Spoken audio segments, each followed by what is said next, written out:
Hey everybody, I'm here with Ferenc Dobronyi from Pollo Del Mar, Frankie and the Pool Boys, Mach 4. Tons of stuff going on, Ferenc. How are you? I'm good. It's good to talk to you again. We spoke, I don't know, a couple years ago. Two, So 3 years ago. 3 years. Wow. Yeah. Well, I got to hand it to you. You've really stuck with these things, and you know, you're just on top of it, and you know, by continually doing it, you immersed yourself into the fabric of the scene. So Oh, well, good. thank you very much. It's for me, it's about, meeting people and just getting to talk about music, Right on. which I think most people who love music just love to talk about it with like-minded people. Yeah, music is the best. So first of all, before we go anywhere, I saw you play last year at SG 101 convention. Yeah. And what a great way to kick off that final night.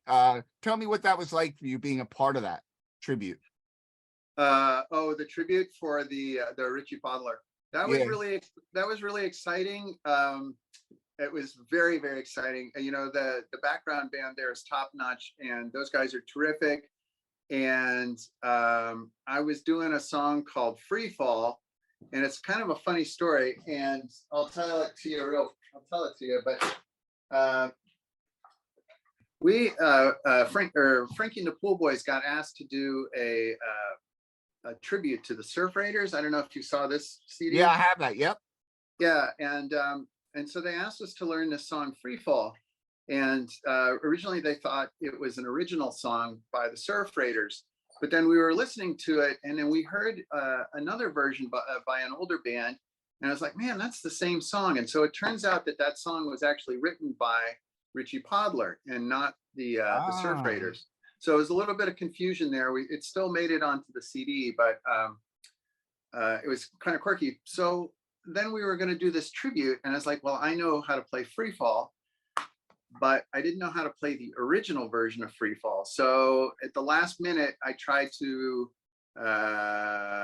switch it up, and I didn't have a lot of confidence in my playing there. So anyway, that's what happened.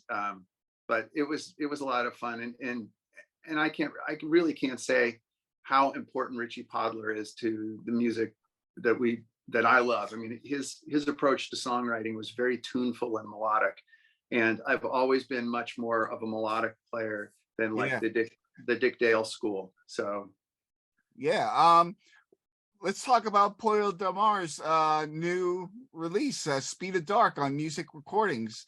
Art really picked a winner with that. Look at that thing. Damn. Who did that art? This guy named Dr. Jorge Aldrete. He's an Argentinian who lives in Mexico City. So sometimes people think he's a Mexican artist, but he's actually Argentinian. And I just encourage everybody to look him up. He's done some amazing album covers. I think domestically he did one for Satan's Pilgrims, but he's done. I mean, he's a tremendous artist. I mean, statues and public displays and stuff. It was very exciting to get him to do our album cover. So tell me about Speed of Dark. Well, Speed of Dark. So Pollo Del Mar pretty much broke up in 2012. We played a few gigs here and there in between that time, including like a big KFJC kind of reunion gig in 2019. But basically, we had broken up, and then COVID happened, and COVID happened. So so the guys were around, and it's like, why don't we just get together and record an album? Because our last album came out in 2004 called The Golden State. And so we had been working on new material up until 2012. We just never really got around to recording it. And so we were able to revisit those songs. And I think on the new album, on Speed of Dark, there's 10 songs. I think about at least 5 of them were older tunes, and then 5 of them were new songs, which I had written in the middle time. and so we just, we kind of I mean, it's so funny to use these words now, like cohort, and we were like in our group, and when we got together, and we were rehearsed, and it was good for our soul to play music, and it came together. But we recorded the album in December 2020, Yeah. and it actually took 2 years for us to get the vinyl. Yeah, they by were the way backed up. Yeah, and so actually the vinyl was here last November, but we decided I didn't want it to come out at the end of a year and get lost in a Christmas rush and end of the year stuff. So we just Yeah. sat on it until yesterday, March 10th. It was the official release date. So I know you from when I've seen you play in the Mach 4 and Frankie and the Pool Boys. Your surf side, while Pollo Del Mar has surf elements, tell me how, for our viewers who haven't heard Pollo Del Mar, tell me your interpretation of the sound. That's a great question, because it all kind of started at the same kernel. Like the same guys, Jono and Jeff are in Pollo Del Mar, are also in Frankie and the Pool Boys, and so it just kind of like spread out. But because of that, because Frankie and the Pool Boys is kind of an ongoing band, we were able to much more clearly define what Pollo Del Mar is for this record. And what it is kind of like a big guitar band. And it's about kind of heavier tones and more of kind of the 70s influenced instrumental rock that we grew up on. Like Mick Ronson and Jeff Beck and Led Zeppelin, and those are kind of some of the common elements that we can agree on. I mean, there's more modern influences too, like Radiohead and some other things that we can really bring to the music. But that's the difference. Pollo Del Mar is like a big guitar band. Now, a lot of people, I would say 50% of people watching this will know, and 50% won't know how influential Mick Ronson was. He became a very well-known producer and kind of mastery of his craft. Yeah. No, but just like that, his tone. I mean, everything else he did, but just his tone. And so he has and it's actually a great surf tie-in, but he has a solo album or solo song called Slaughter on 10th Avenue, which of course the Ventures did. Yep. And his version is just monstrous and dramatic. And so of course we love the Ventures version. And then here's this other version that's really tying it together for us. So that's the Mick Ronson connection. Awesome. So you have another release with Frankie and the Pool Boys, but I want to talk about how you and Art arranged for this vinyl, and how you came to decide this one deserves to be on vinyl. Okay, so Pollo Del Mar, so this is our fourth studio record, and Art put out our second album in 1999 called The Devil in the Deep Blue Sea, and then The Golden State in 2004, which were both CD releases. I wish they had been vinyl releases at the time. So when it came, now, of course, a lot's happened in that time. It's almost 20 years. But like the CD thing is kind of faded. There are still people who definitely want a CD. And so right now there is not a CD for Speed of Dark, but there will be by the summer. So the idea was, well, it's going to be a digital download and it's going to be vinyl. And so that was just the thing. It's like, I listen to vinyl when of course I listen to digital music, and I'll pull out a CD when I need to, when something isn't on Spotify or something, but mostly I'm listening to like, digital music and vinyl. Right. And so it had to be on vinyl or not at all. Oh, wow. So for me, to add to your point, for me, it's digital in the car because I don't have a CD player. And then when I'm at home, it's exclusively vinyl. Yeah, I got a new car about I don't know, 2 years ago, and no CD player. So yeah, but it has Bluetooth, so I can listen to stuff on my phone. So yeah, exactly. So that's such a great thing that you decided to get back together. But I want to talk about your release on High Tide coming up. Is that going to be a 7-inch, or is it just is it going to be a digital one-off? No. It actually came out. It came out last November. This one. Oh I yes, don't know if you saw it. yes, Yeah. awesome. So this is yeah, it's vinyl. It's a vinyl single, and it just I was crazy about these two songs, and we the Stargazers and Breathing Your Air, and we had an opportunity to go to play some gigs in Seattle, and so we recorded at the Boss Martian studio with Evan Foster Oh wow. recording. Yeah, so we recorded two songs there, and High Tide was we did a distribution deal with High Tide for this one. So, but I gotta say, I'm crazy about the songs on this record. They're really, I'm very happy with this release, and you know, and I probably will never do another 7-inch single because it's just not the money. Like you can get a single made for just a few dollars less than vinyl. So anyway, but I love singles, and I'll sit there and play one all day. So that's how Stargazers came about. And so that's great. I always love to hear some new music, and I'm a huge fan of Frankie and the Pool Boys, so I was very eager to hear that. But you're not done there. You have something going on with Green Cookie as well. Oh, well, that was the Mach 4, and I'm just pulling them out here.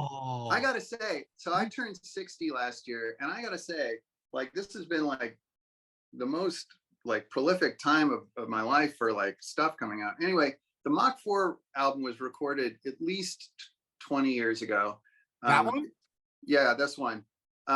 And so Green Cookie wanted to re-release it. They were actually after us for years to do it, and Jeff Hansen also kept begging. I mean, I was begging, but he's like, "Hey, man, if the Mach 4 ever want to play, you know." So last summer we decided, okay, let's get this together for the re-release, and we'll play Surf Guitar 101 convention, and our drummer in this band, Shigemi, he passed away about 9 years ago. So we wanted to do some bonus tracks. So we asked Tony Bald from the Tomorrow Men, and he's all around fantastic musician and drummer. And so he actually had played a bunch of Mach 4 shows with us as a fill-in. And so he came and recorded the songs, but we recorded several of Shig's songs as part of the bonus tracks, just to make sure that Shig was still involved with this. Yeah. I sent this to you in our correspondence, but I wanted to say, so everybody knows, I said it in Jeff's interview, the Mach 4 was the highlight of my trip to the 2022 Surf Guitar 101 convention. The highlight, Secret Island, and then at the at the main show. Such energy and great melody and intensity. How does that band, like, what does that do to you physically and emotionally when you're playing that music? Because it's pretty cool. I'm so happy when I'm playing with like the trad surf stuff, and so this band, this band came around, the Mach 4 came around just from conversations after Mel Waldorf moved out to the West Coast from Canada, or from Canada, Rhode Island, and he was in a band called the Los Meltones, and John Hamilton on bass. He was in a local band called the Berserkers, and Shigemi had a couple of great records called Shig and Buzz. And so it was really like, in this band, there was nobody who didn't understand how to play surf music, or somebody who was tagging along for the ride. It was like, all right, this is what we're going to do. We're going to play hardcore surf music. And Shigemi wrote great songs. Mel wrote great songs. I've got my stuff in there. And so it was very creative. And because it was so focused, we were also have so much fun. And Mel is just like an incredible ball of energy, which is infectious, and we'll sit there and we'll practice, and then like the notes. But as soon as we get on stage, we start like jumping around like teenagers. Yeah. And you know, and it's a lot of fun and really cathartic. Uh, but I love it. I love the playing with the Mach 4. I saw Mel come out of Secret Island. I was standing outside and I said, "Oh man, great set. You know, I really loved it." And he was head to toe sweat. Yeah. Well, he always does. And, you know, I don't know if you ever saw Sugar Beach Party, which is, No. yeah. Well, you know, terrific band. And of course, my wife played with Sugar Beach Party for the 20 years they were around or so. And so just, you know, I love that band and, you know, good people, good times. Awesome.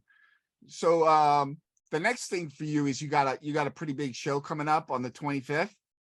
Yeah, so that's going to be the record release party for Speed of Dark, and it's at the Art Boutique in San Jose, which is a fantastic fantastic venue. I think it's like it's run by artists and comic book collectors, and it's actually a publishing company. I can't Oh remember wow. what SLC stands for, but they like when you look and you're like, oh, they did some very cool comics, and they Yeah. still doing it. So they're publishing it, and it's also like an art collective too. And it's a beautiful room, and it sounds fantastic and perfect place. So And we have the is it just going to be you at the record release party? this is so funny. No, we've got the Greasy Gills. I love the Greasy Gills. They're an awesome band. That's like when I grow up, I want to be like as good a guitar player as Jordan. I will never be as good a guitar player as Jordan is. Yeah, but they're super fun and they write great songs. And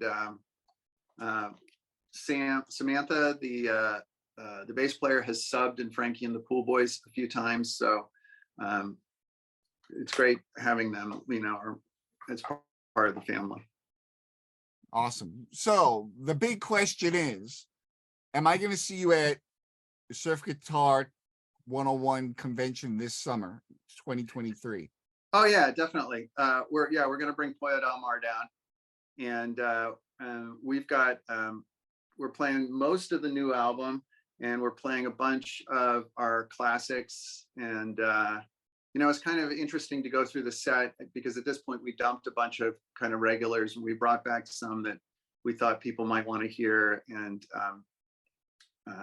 like Jeff Hansen, he requested Dripping Springs, Texas, which we haven't played in a long time. I was like, all right, we'll pull that one out. But yeah, we are excited to promote the record and play some shows. We've got the show on the 25th at Art Boutique up here, and then about I don't know, 3-4 more shows this summer up here, and some shows in Southern California for Poya Del Mar. So we'll see how it goes. It was never the intention to bring it back full time, but if somebody wants us to play, we're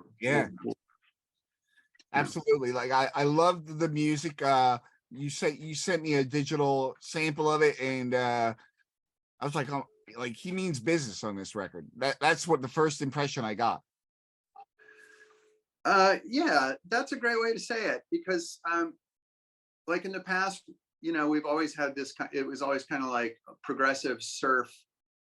And so we got rid of the surf kind of this time. There's really, like, I can't say that there's like surf on it. There's melody, and there's you know, like the drama of surf music, but it's kind of just big guitar. So Well, it's a great listen, and for everybody who's watching, and I know there'll be a lot of people watching for this, the link to buy the digital version and the LP vinyl for Poya Del Mar's Bandcamp is in the description. So go sample the record, and I know you'll love it, and then pick up the vinyl because it's really full of energy, and it's a great release for this year. And I look forward to seeing you this summer play. And thank you so much, Ferenc. well, thanks. A half hour went very quickly. Is there anything else you want to add that I might have forgot? I don't know. I mean, I want to talk about the record all day. So, and then what else? I mean, don't forget to buy your new issue of Continental. I like to write for that. I got my fuzz rock band, the IFIC.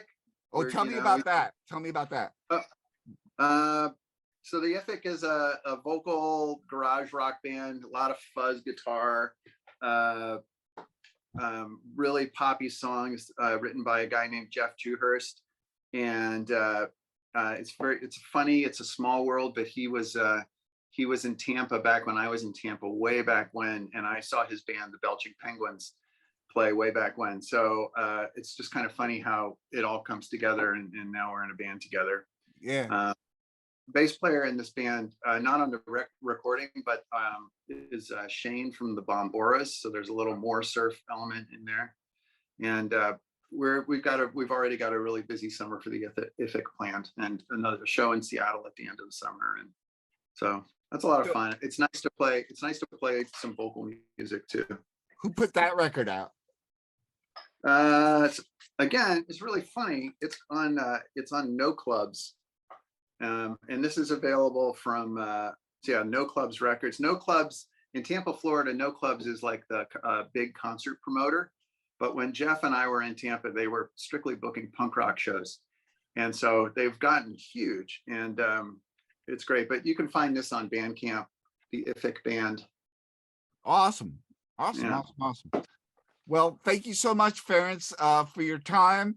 All week I've been very eager to speak to you about this, because when I saw how much you had going on, like you said, it's prolific this time, and it seems like a lot of music has come out post-COVID. People are inspired to get out there and do more. Yeah, well, it was a real interesting opportunity for artists. I couldn't really do anything else except like I was home a lot. I mean, I was working from home, but I also had my guitar and in my office, so I was noodling around. I wrote a lot of songs in that time, so it was creative. We tried to make the most of the time. Great, man. Grateful to you for coming on and reaching out to me. I'd always help in any way I can promote promote your music, because I'm a fan, and I want to see you this summer in July and shake your hand, maybe get a couple of words on camera from you.